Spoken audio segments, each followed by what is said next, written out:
Hey, how's it going? It's Carl, aka Carl Drum Tech, and I'm here right now with my former student, Brook Alexander, and we're going to be talking about his experience in Drumline, what he's doing right now. He's a professional drummer, touring and gigging all over the place with some cool musicians, probably some artists that you know. So we're going to go pick his brain a little bit and talk about all that stuff. So, yes, sir. There you go. Making his network television debut here with the title track from this new album, All I Want Is You, Miguel. Say, all I want is you. Say, all I want is you.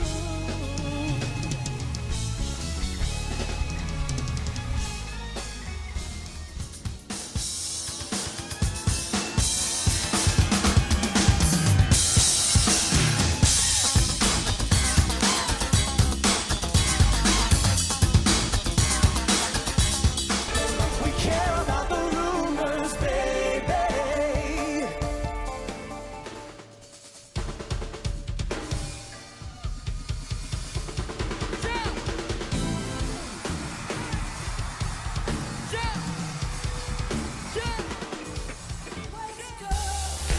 We got the energy to do it once in my reality. Come a long way.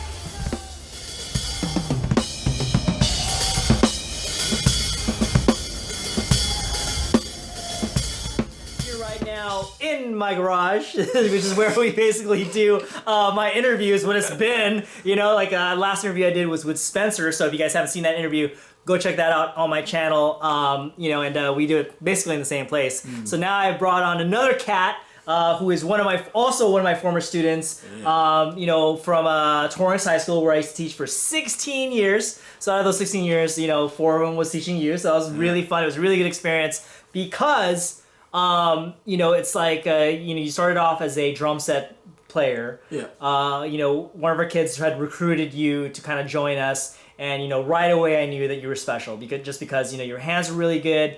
Your musicianship skills were really good. And, but I mean, just overall, it was just a lot of fun. I mean, between you and Nick, another guy, who was a Nick Galara. So shout out to Nick Galara. Yeah. You guys are just a lot of fun, and just Yeah. you made it really fun. You guys, took it very seriously. But then at times, when it's time to not be serious, you guys clowned it up. It was a lot of fun. We were a mess sometimes, but it was it was a lot of fun. For sure. Let me shout out all the dudes that I was in Drumline with. Please do.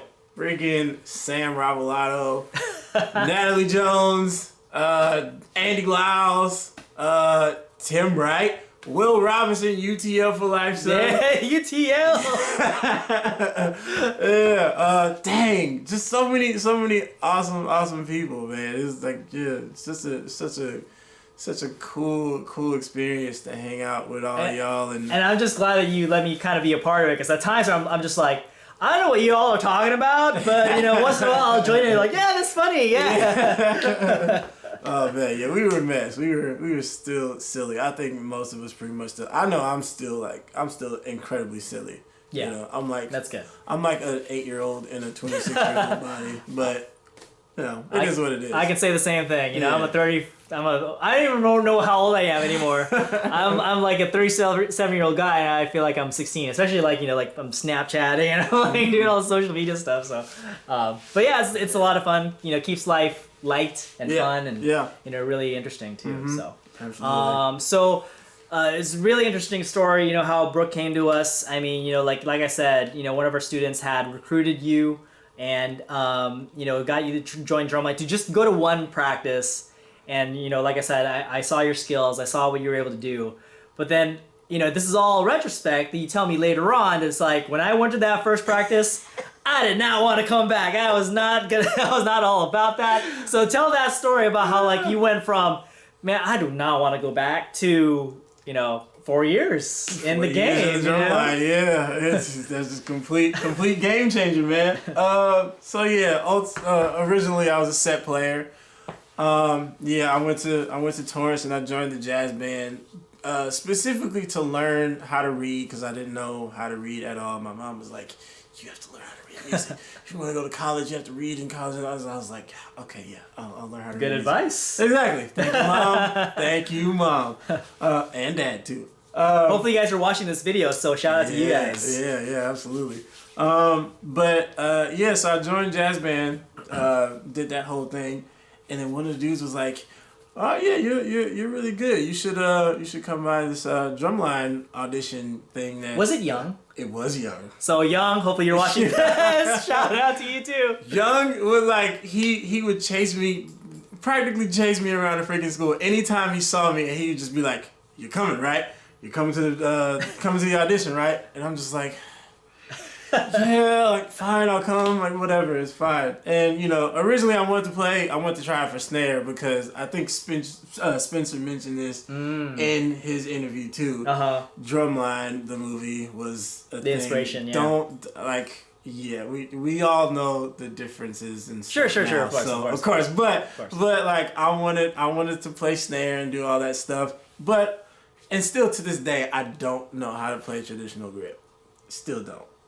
I'm not afraid to admit that. That's okay. But it is what it is. Yeah.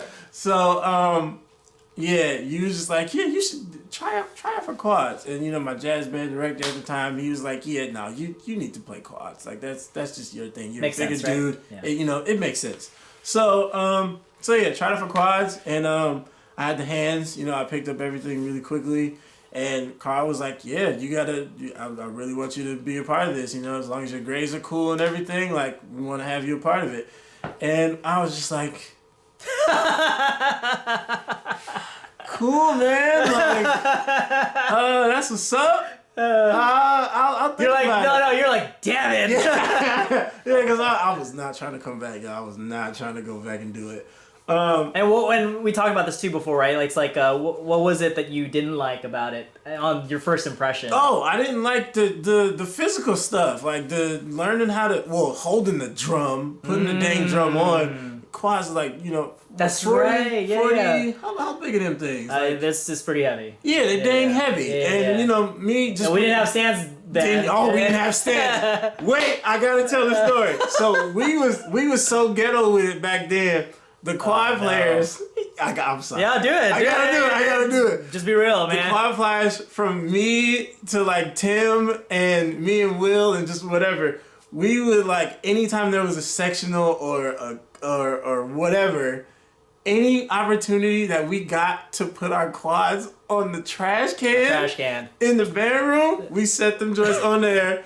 Didn't even care. There's pictures somewhere of like the line, just doing their thing, and you pan over to the right, and me and Tim or me and Will got these quads, and we got the serious face, and they on some dang big old trash cans, just looking terrible. Oh, we was smelling terrible. Smelling you terrible. You got the Carl's Jr. leftover burger inside of there, just seeping all in your nose. It was terrible. But yeah, I didn't like that. I didn't like holding the drum. I didn't like doing all the crabbing stuff and the marking time and making sure my heel was rolling because I got flat feet and that was really hard. So I just didn't like it. I was like, I'm not trying to be any sort of about this. And Carl like hounded me down during one of the jazz band events. It was a silent auction, and he came over to the kit and was like, so you coming? Like, are you gonna do it? Like, whatever. And I was like maybe, I'll come back to another practice or whatever, rehearsal. And, I for sure was not gonna come back after that last one I went to where I was, was doing all that stuff. I was like, hey, I'm not gonna do it. But I ended up going one more time, and then he pulls out the music for the show that he was trying to put together for the Drumline, and learning all the parts and learning how to read and learning how everything worked, like learning that the Spock was on the top line and this was this drum and all this kind of stuff, this X mean shot, it was like, this is kind of dope. Like, this is actually pretty fun. So once I started learning all of this stuff, it got really, really cool, and it's basically history from there. I stayed in the Drumline all 4 years and just enjoyed the crap out of myself. Yeah, man. for It was sure. great. I can tell that you really enjoyed it. It's like it was a really interesting story because at first you didn't like it. from being somebody who did not enjoy it, who did not want to come back, to somebody who was like really into it, who was really all about it, and like I will always remember like this is probably not the best thing to do as an instructor, but giving you rides home, like stuff like that, and like but those were like awesome memories because we would just talk about what we were gonna do, what we had planned. The 1 minute warm up, we're gonna bust out. And, like, I just remember those moments. Like we were just so hyped. Yeah, it was a lot of stuff. Because I mean, I lived like 30-35 minutes away from Torrance, and it wasn't always the easiest for me to get out to school or whatever. So. Especially after the night practices, like and like my mom worked at the post office out here, and so that kind of made it a little easier. But as far as getting back and all that kind of stuff, it was a little difficult. But this dude, I would call and I'd ask him to teach me some old solo, Ram 90, the Hawthorne High School solo from 2004. When I saw this man put this joint together. That solo, that quad solo, and the RCC 2004 solo really got me hyped. Like, I was like, I need to get the hands right now. Because, and I remember, do you remember when I was like, yo, Carl, can you teach me that Hawthorne solo? Yeah, totally. You remember what you said? What did I say? You was like, maybe if you get the hands for it. Oh, is that what I said? You did say that. Okay. You was like, yeah, I could teach you if you get the hands for it. We could figure it out. And I think it took me about 2 sessions to learn it. Yeah. And then once I learned it, it was like you're playing it all the time. All the time. So ever since then, I just wanted to learn more and more and more, and the whole experience was just so freaking dope, man. So freaking dope. What would you say is like your most favorite part about the experience of being in a high school marching band, Drumline? Just kind of, I'd say a lot of it was like, it was inspirational. Going to competitions and seeing how all the other lines in your division, in the upper divisions, seeing what they were doing and seeing how they function and how they practiced, and how their practices were really productive, and all that stuff was like really cool. The creativity was awesome, and that was amazing.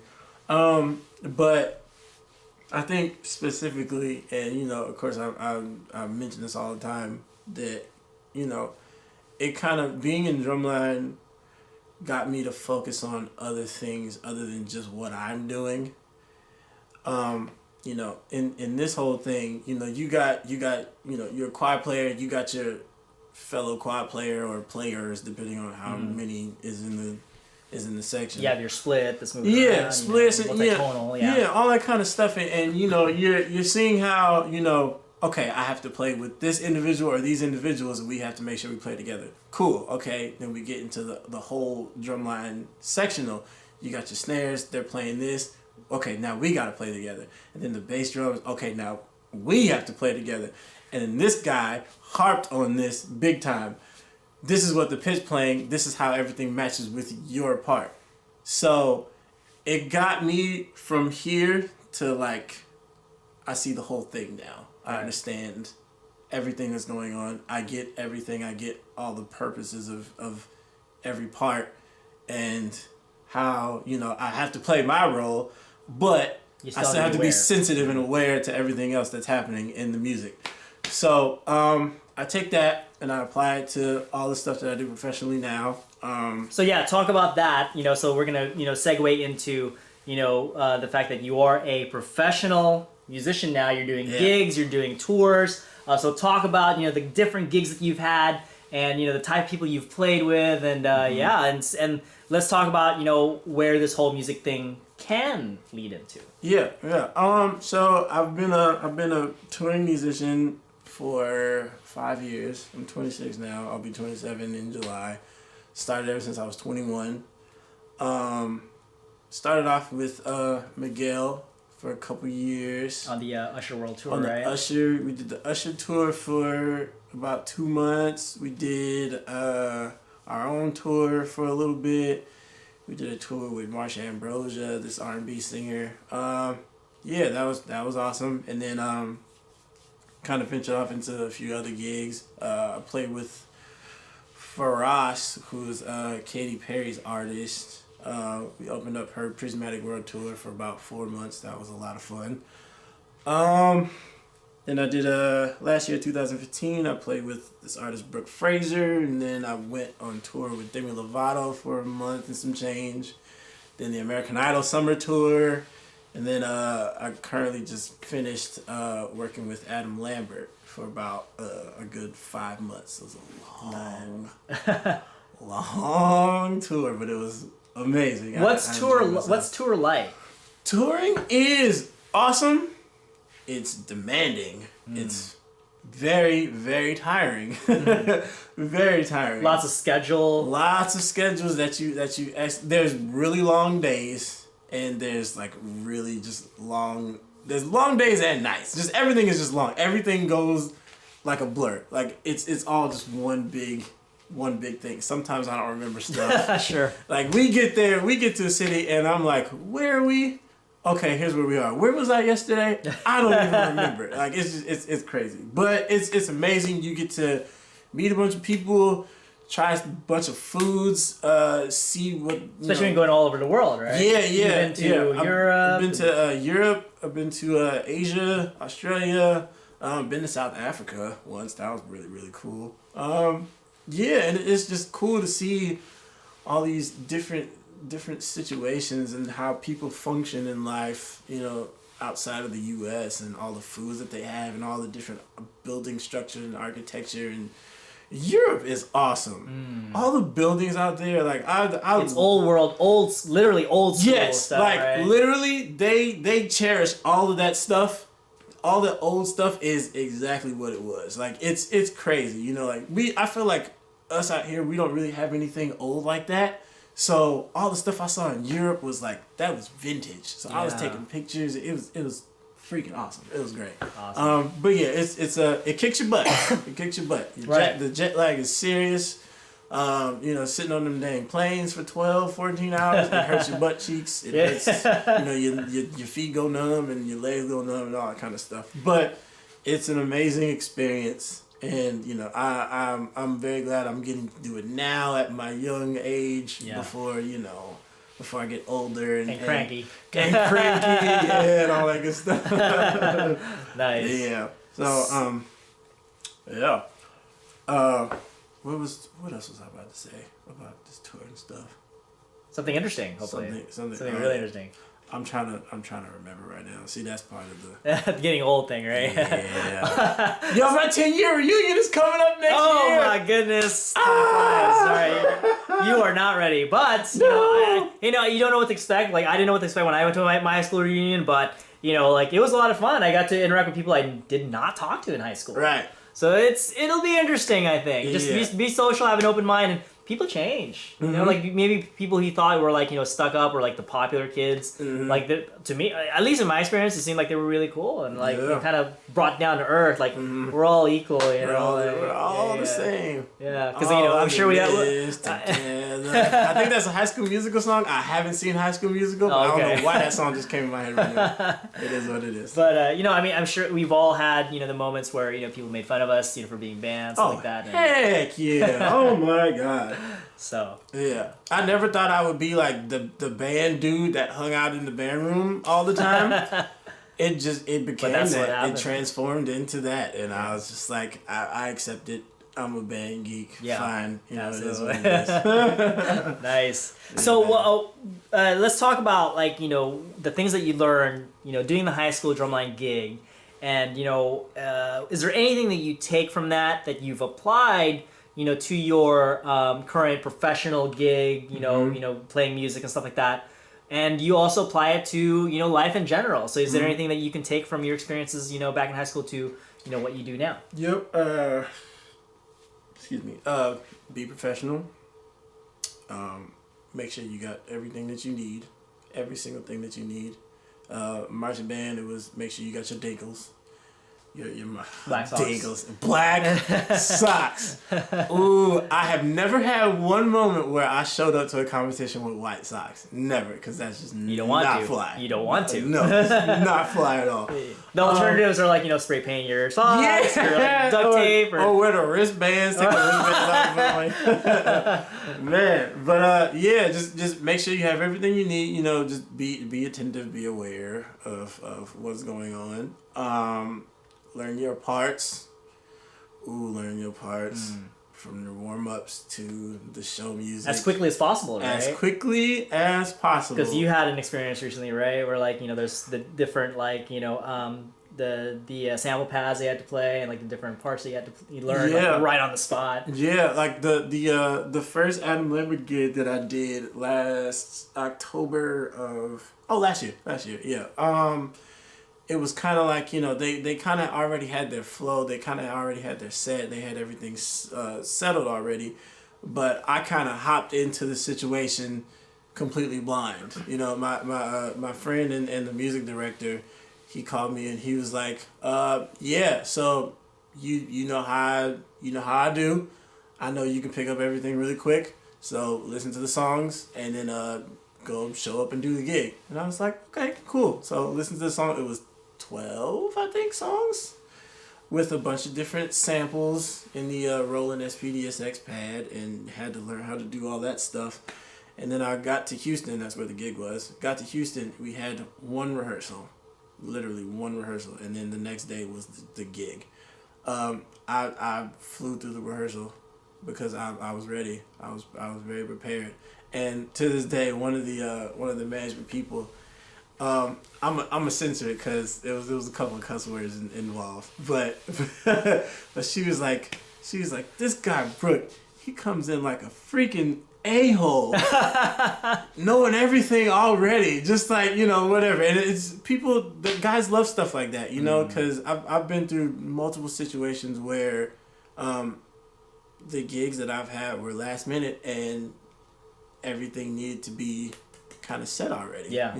Because there was already a flow, so I needed to hop in there and just get on there like I already knew what the heck I was doing. And so I've definitely applied that, because there were like I was saying earlier before, I live far away, and there would be like summer rehearsals for the Drumline and stuff, and due to like I don't know, church or that's right, you could make it family stuff, family vacations, I couldn't make it.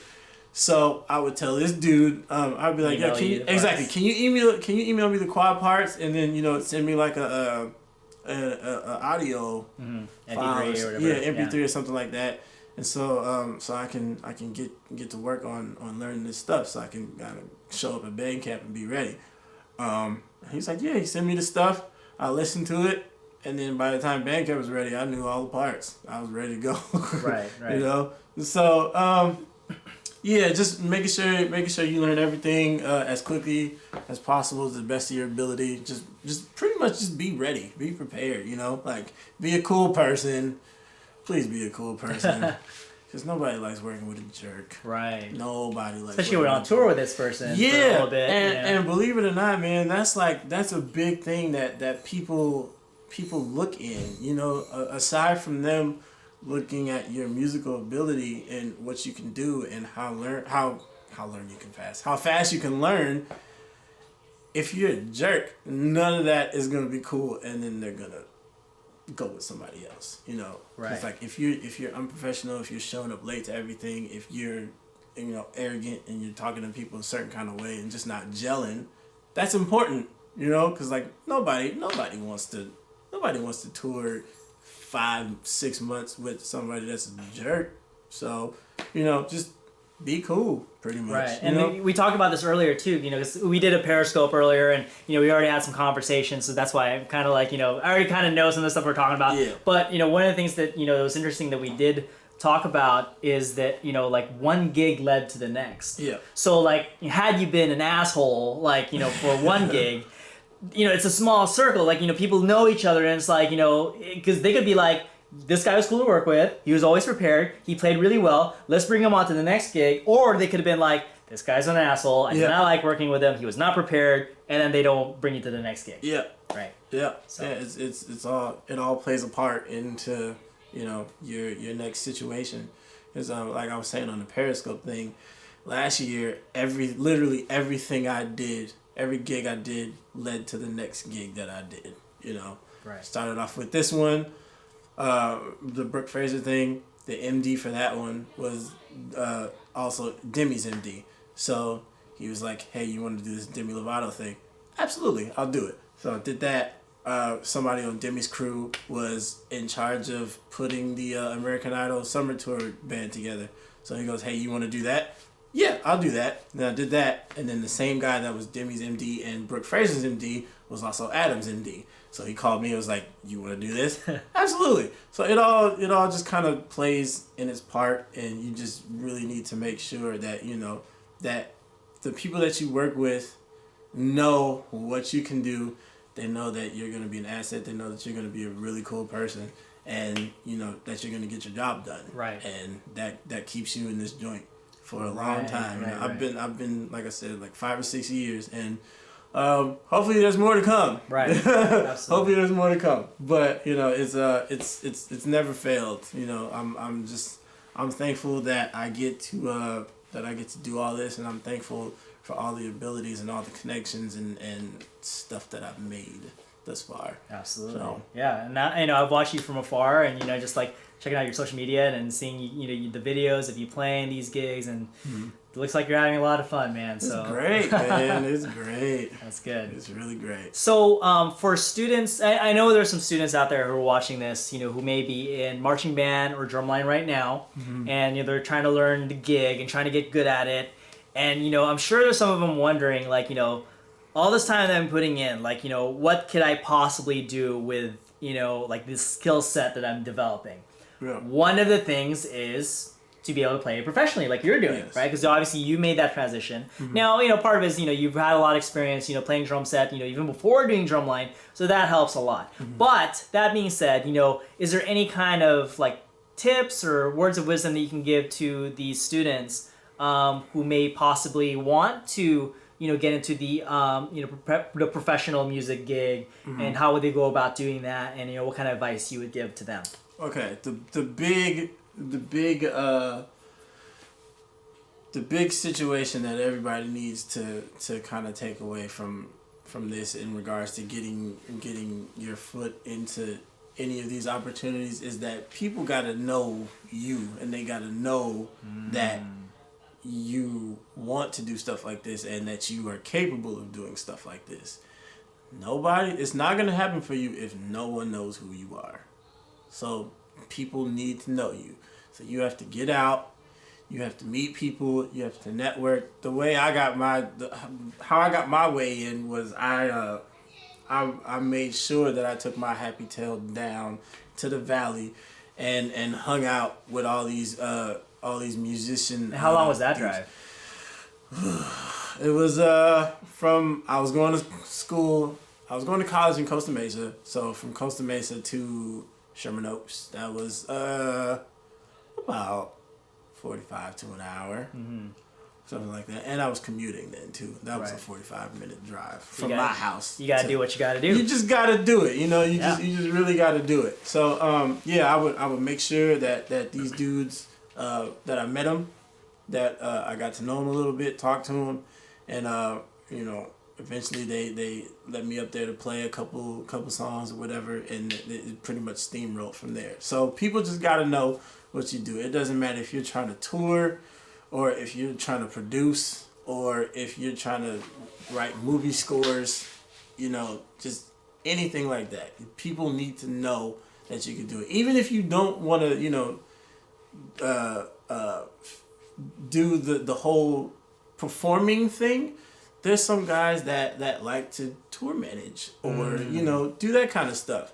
So people just need to know that you can do what you can do, and that you're capable of handling yourself Right. in a professional manner. And it doesn't matter how good you are, because you can be like the best player drummer in the world, but if nobody knows you exist, it don't matter. It's not gonna happen. Yeah. It's not gonna happen. I'm sure there's a lot of dudes that are out there that nobody knows about yet, just because they haven't introduced themselves to people. Right. Right. And it's like there's a whole bunch of gems. There's a whole lot of gems out there, but we just need to know you're there. You just need to know you're there. So that's really the thing. Like, you could be super dope. You can play the fastest licks. You can play as musically as tastefully as possible, but you're not gonna get called if nobody knows you're there. Right. So you gotta put your face out there, stick your neck out a little bit, and just meet some people. Right. Do you think you went to school too for music, right? You went to Vanguard right? University. So do you think that helped a lot too, as well? Going to school? It did because after Drumline and after being under the instruction of some of the jazz instructors there and under your instruction with Drumline, I wanted to learn as much as I could and just have a little bit of knowledge about as much as I could grab, So I went to Vanguard for majored in music performance with a percussion emphasis, and that focus was more on classical stylings. So I was playing marimba, which is I don't like playing marimba. I did not like it at all. Oh man, the 4-mallet joint that was not happening. Learn some scales. Yeah, so all y'all that can play marimba and xylophone, all that kind of stuff. I'm gonna stick to my I'm gonna stick to my joint. But that's okay. I certainly appreciate it because once I got that experience, I was just like, I don't know how y'all do it. Hey, some more appreciation and admiration. Yeah, absolutely, because I appreciate it more because the stuff I see now, I still keep up with a lot of the Drumline videos. What do you think of the stuff going on right now? It's a completely different level to where I feel like everybody that's doing the high school Drumline thing and everybody in Scholastic A and World and Scholastic Open Division, it all looks like one big, just massive division because everybody has literally stepped their game up. When I was in it, you could tell who was a Scholastic A competing high school, and you could tell the difference between Scholastic Open and you could tell the difference. It's everybody's smashing. Everybody is a bunch of machines, and it's crazy. I feel like these kids nowadays, they're so serious about we were. I mean, we joked around a lot. Mm-hmm. We really did. I think if we were a tad bit more serious when I was in it, we probably could have did some damage. Sure. but everybody is just they really the quality has just upped tremendously from the time I've been in it.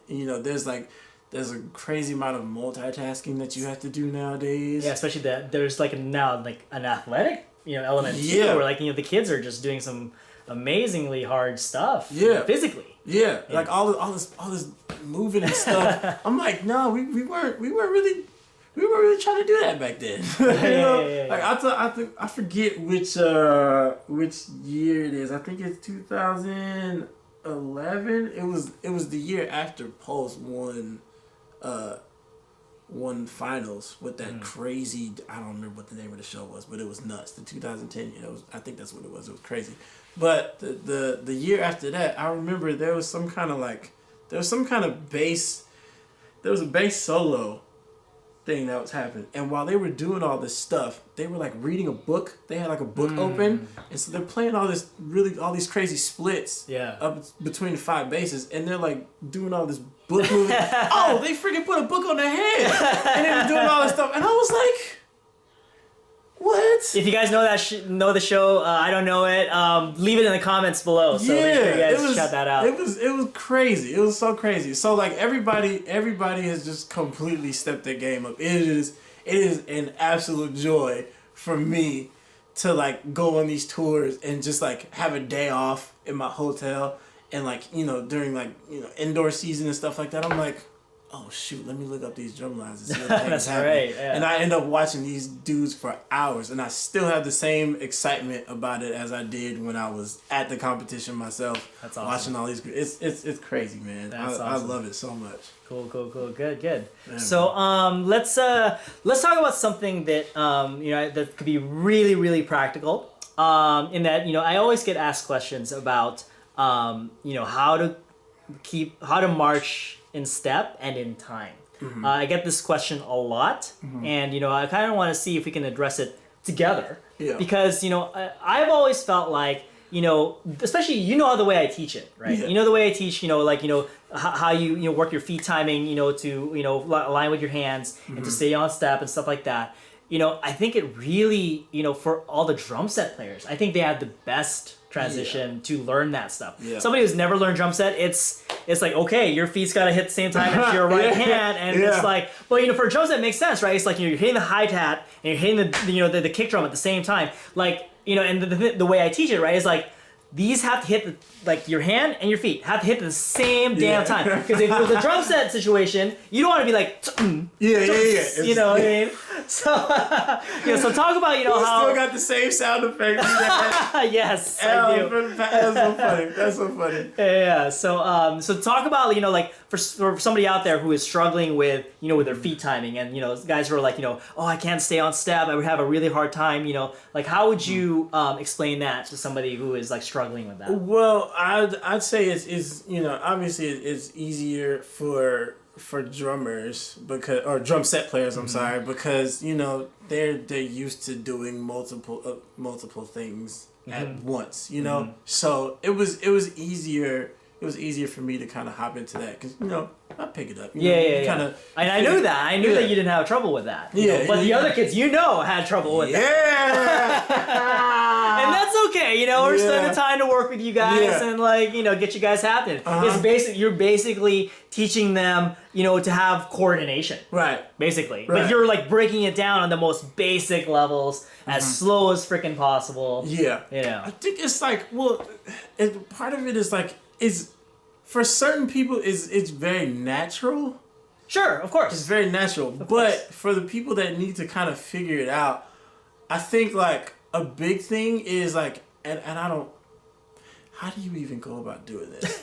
Because I'll explain like this. For me, and not just because I'm a drummer, but just because I love music and I love listening to a bunch of different styles of music. It is so easy for me to hear something, and if it affects me in any kind of way, I groove. You move to it. Yeah.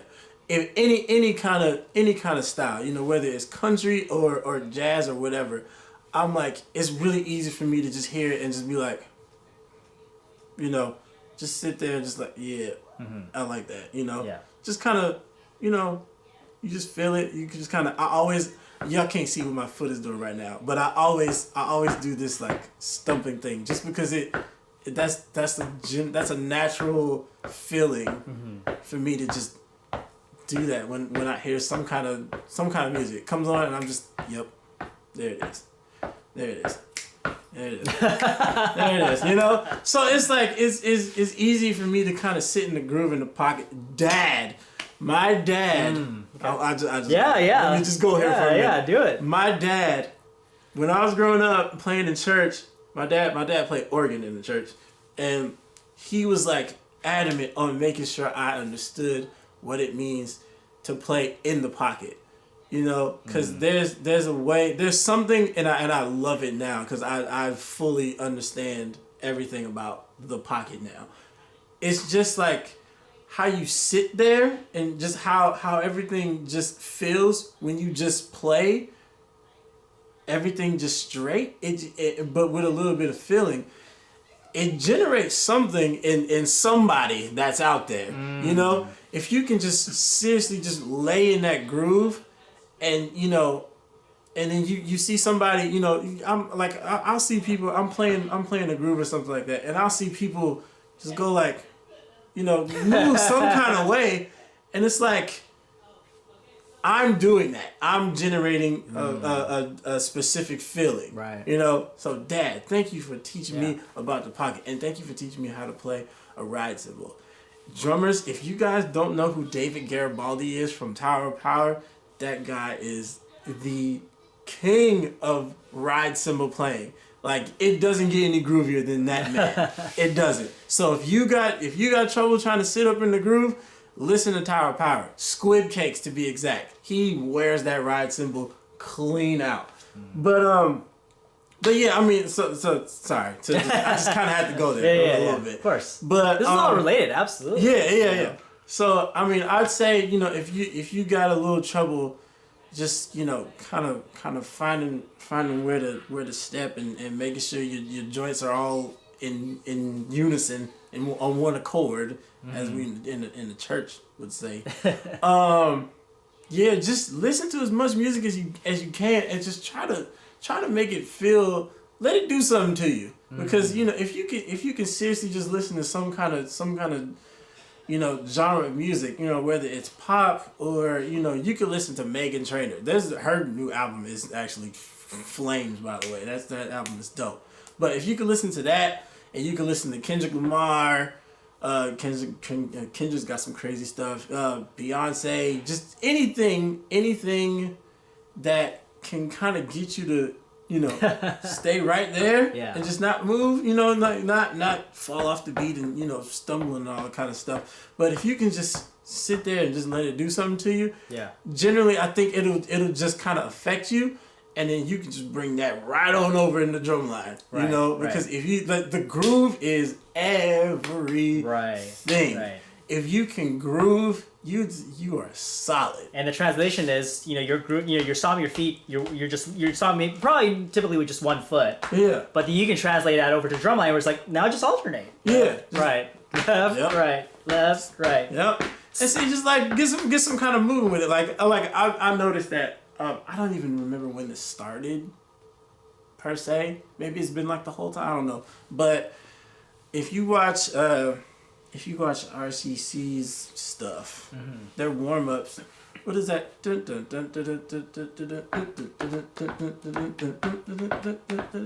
I forget. It's like their eights. Not sure. Yeah, I don't think I remember. I forget what it's called. But every year that warm up goes down, you can see these cats, they stumping one foot and they just,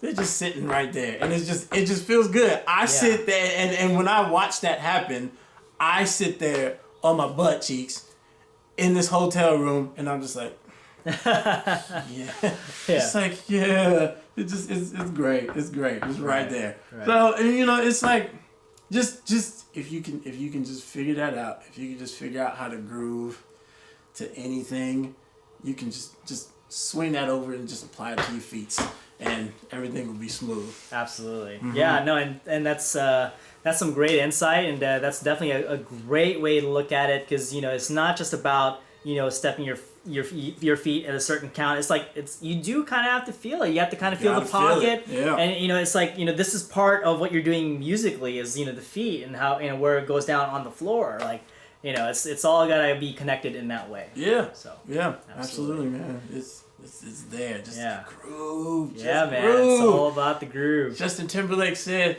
"Let the groove get in. Let it get in." There you go. There you go. Oh man. So tell the audience right now, can they follow you on any kind of social media, or is there any projects that you're working on right now that you want to let people know about? Mm-hmm. How could they follow you and check out what you're doing next? So my Twitter is B_Alexander89.